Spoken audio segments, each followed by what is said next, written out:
Bonjour, aujourd'hui je voulais vous parler d'un sujet qui n'est pas forcément très intéressant, mais qui concerne quand même beaucoup de personnes, c'est la constipation.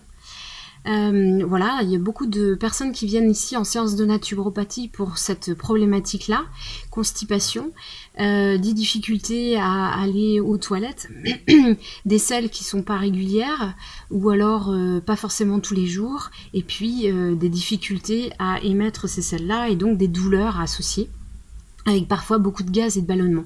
Voilà, c'est pas un sujet très fun, mais il n'empêche que ça concerne quand même pas mal de personnes. Alors, qu'est-ce qu'on peut faire? Eh bien, déjà, plusieurs choses, parce que il y a en naturopathie le rééquilibrage alimentaire, hein, ça dépend aussi beaucoup de l'alimentation et de la mastication. S'il y a une bonne mastication, ça va améliorer le transit. S'il y a une bonne alimentation avec un certain nombre de fibres, notamment, et puis des produits qui sont aussi faciles à digérer et sains et nutritifs, ça va aller beaucoup mieux. Il y a aussi un travail sur le système digestif. Est-ce qu'il y a une dysbiose, c'est-à-dire un déséquilibre du microbiote, de la flore intestinale? Est-ce qu'il y a des intolérances? Est-ce qu'il y a une problématique au niveau de la muqueuse intestinale? Enfin voilà, comment se passe le transit? Ça aussi c'est très important. Est-ce que le péristaltisme est bon? C'est-à-dire est-ce que les muscles sont bien actifs et donc font bien leur job?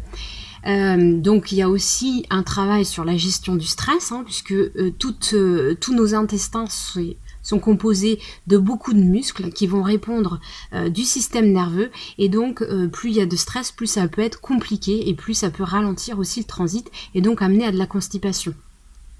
Et puis la quatrième chose qu'on peut voir aussi en naturopathie et que je recommande souvent, c'est de parfois changer ses habitudes vestimentaires, c'est-à-dire de passer, notamment dès qu'on rentre à la maison après le travail, de mettre un pantalon souple ou une jupe, une robe pour les femmes, enfin quelque chose qui va pas du tout amener de pression au niveau du bas-ventre et donc qui va être plus facile à gérer au niveau constipation, puisque dès qu'il y a une compression de ce ventre, là, il y a vraiment une compression des organes internes et donc peut y avoir aussi une constipation. Voilà. En plus de ça, moi, il y a 3 exercices que je trouve très intéressants pour agir sur cette constipation, améliorer les selles et l'émission des selles, et je vous montre tout de suite.